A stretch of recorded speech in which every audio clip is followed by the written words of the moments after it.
जय हिंद बच्चों, welcome in new class. बच्चों आज से आप सबका हिंदी का क्लास शुरू हो रहा है। क्लास 6 में आप सबका हिंदी के क्लास में बहुत बहुत स्वागत है। तो आइए बच्चों शुरू करते हैं हिंदी नवनीत। हिंदी नवनीत से आज आपका हिंदी का क्लास स्टार्ट करते हैं। Now open page number 6। आपका पहला पाठ है बच्चों, बबली के पत्र पापा के नाम। इस पाठ के अंतर्गत यह एक आधुनिक विधा है जिसके संपर्क में जब साधनों के होते हुए भी पत्र का अपना ही अलग स्थान होता है। मतलब बच्चों, पत्र के बारे में आप सब जानते होंगे कि पत्र के द्वारा हम अपने मनोभावों को दूसरों के सामने अभिव्यक्त कर सकते हैं। तो ये जो पाठ है, इस पाठ में बबली नाम की एक ऐसी लड़की है जो अपने चाचा के साथ जबलपुर घूमने जाती है और उस दौरान वह अपने पापा को जबलपुर की सारी उसने जो देखा, जो जहाँ वह घूमी, वे सारी चीज़ें वह इस पत्र के द्वारा, अपने एक एक पत्र के द्वारा अपनी सारी बातों को अभिव्यक्त करती है। तो आइए बच्चों शुरू करते हैं। बबली के पत्र पापा के नाम। बबली अपने पापा की लाडली बिटिया है। पापा उसकी हर फरमाइश पूरी करते हैं, वह भी पापा की हर बात मानती है। घर में सभी उसे पापा की चमची कहते हैं। अपने इस नाम को सुनकर उसे कभी भी गुस्सा नहीं आता, वरन वह खुश होती है। तो बच्चों, बबली जो थी वह अपने पापा की बहुत ही लाडली बेटी थी, इसलिए उसे सब चमची, अगर वो सब उसे चमची कहकर चिढ़ाते थे ना, तो भी उसे बुरा नहीं लगता था, क्योंकि वो जानती थी कि उस पापा की वो सबसे लाडली है। तो बबली के चाचा जो है वो कहाँ रहते थे? जबलपुर में रहते थे और छुट्टियों में वह बबली को जबलपुर बुलाते हैं। तो बबली की चचेरी बहन जो पिंकी थी वह उसकी हम उम्र थी और दोनों बहनें भी थी और साथ साथ सहेलियाँ भी थी। तो बबली को देखते ही पिंकी से खुशी से उछल पड़ती है।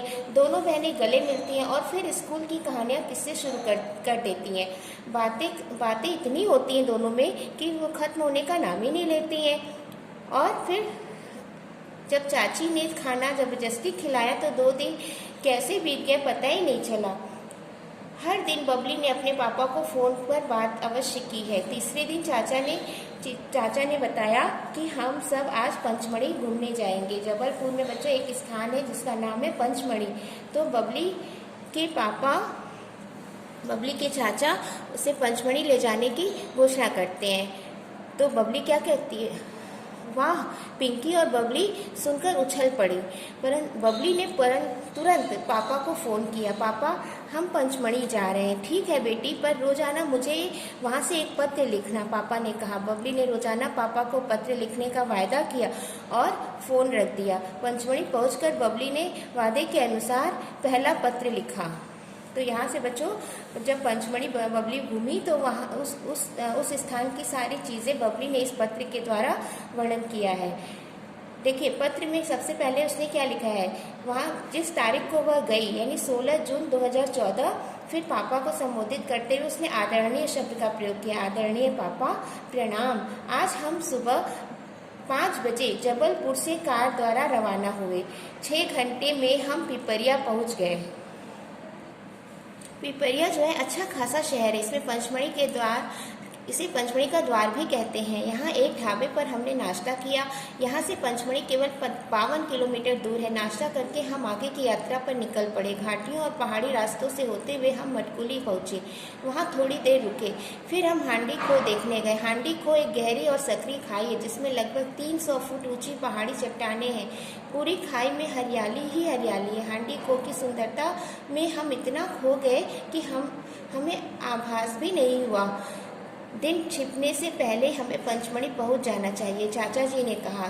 तो हम न चाहते हुए भी कार में बैठ गए और पंचमढ़ी पहुंचने में हमें आधा घंटा लगा। यहाँ पंचमढ़ी में हम एक धर्मशाला में रुके हैं। चाचा जी ने पहले से ही यहाँ रुकने का इंतज़ाम कर रखा था।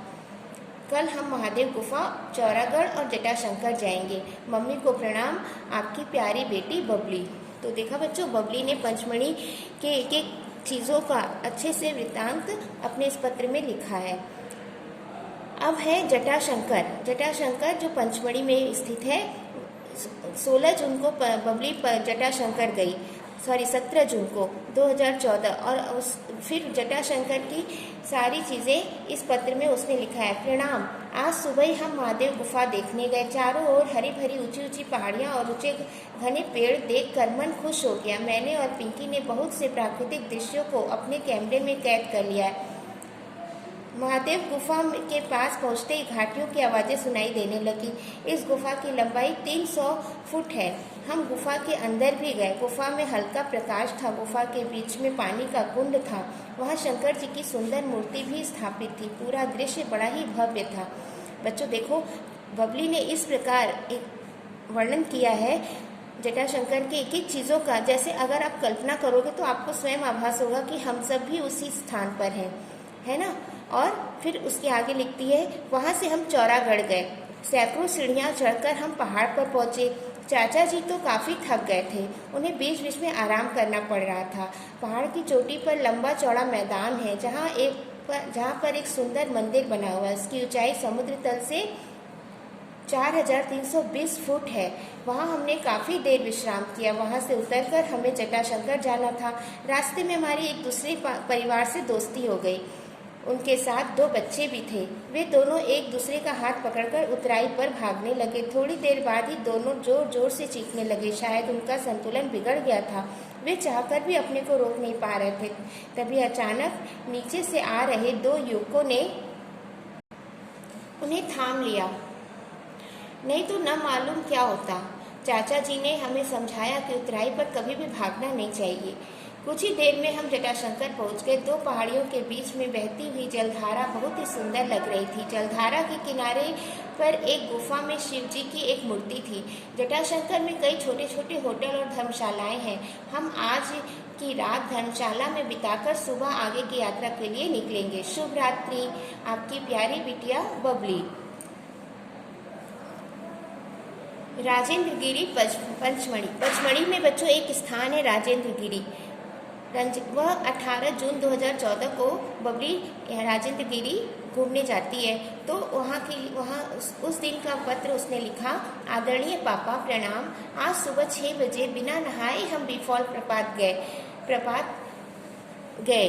हमने सोचा था कि हम वहीं स्नान करेंगे। बीफॉल में अब पानी 150 फीट की ऊंचाई पर से गिर रहा था। वहाँ तक पहुँचने के लिए 4 किलोमीटर नीचे उतरना था। हालांकि उतराई काफ़ी कठिन थी, फिर भी हमने हिम्मत नहीं हारी और वहाँ तक बहुत पहुँच ही गए। वहाँ आकर हमने स्नान किया। बीफॉल को रजत प्रपात भी कहते हैं। चांदी के समान चमकती इसकी जलधारा के कारण ही इसका नाम पड़ा होगा। रजत मानी बच्चों होता है ना चांदी, तो चांदी की जो जल की धाराएं थी वह बिल्कुल चांदी के समान थी, इसलिए इस प्रपात का नाम रजत प्रपात रखा गया। बीफॉल पर हमने कॉफ़ी पी। इसके बाद हम राजेंद्र गिरी गए। राजेंद्र गिरी ऊंची पहाड़ी है जिस पर दूर दूर तक सुंदर जंगल फैले हुए हैं। देश के प्रथम राष्ट्रपति स्वर्गीय डॉक्टर राजेंद्र प्रसाद के नाम पर ही इस पहाड़ी का नाम राजेंद्र गिरी पड़ा है। बच्चों, डॉक्टर राजेंद्र प्रसाद का नाम तो आप सबने सुना होगा। वो हमारे देश के प्रथम राष्ट्रपति थे। तो और ये जो राजेंद्र गिरी पहाड़ी है यानी पर्वत है, इस पर्वत का नाम डॉक्टर राजेंद्र प्रसाद के नाम पर ही पड़ा था। अब तक हम काफ़ी थक गए थे, इसलिए हमने राजेंद्र धर्मशाला में रुक गए। यहीं पर हमने रात का खाना खाया और आगे की यात्रा कल। आपकी प्यारी बिटिया बबली।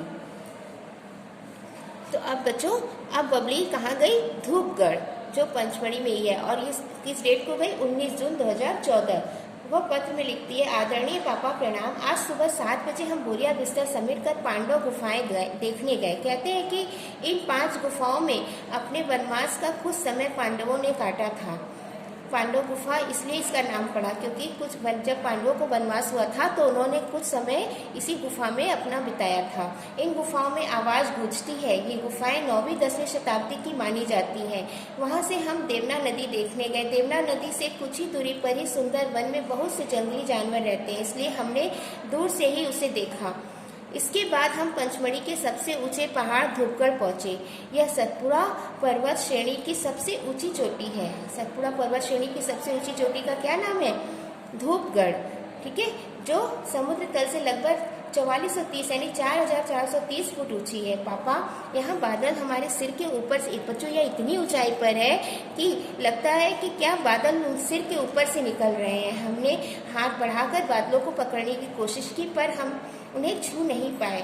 गाइड बता रहा था कि कई बार बादल इतने नीचे होते हैं कि उन्हें आसानी से छू सकते हैं। इसके बाद हम डेविस फॉल देखने गए। डेचिस फॉल बी फॉल जैसा ही था।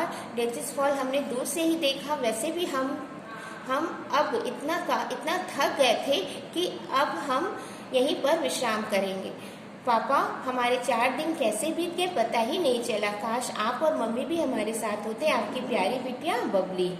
तो देखा बच्चों, इस पार्ट के अंतर्गत बबली ने अपनी जहाँ जबलपुर के जिन स्थानों पर वह घूमी है उन सारे स्थानों का पूरा वर्णन पत्र के द्वारा किया है। ओके बच्चों, थैंक यू।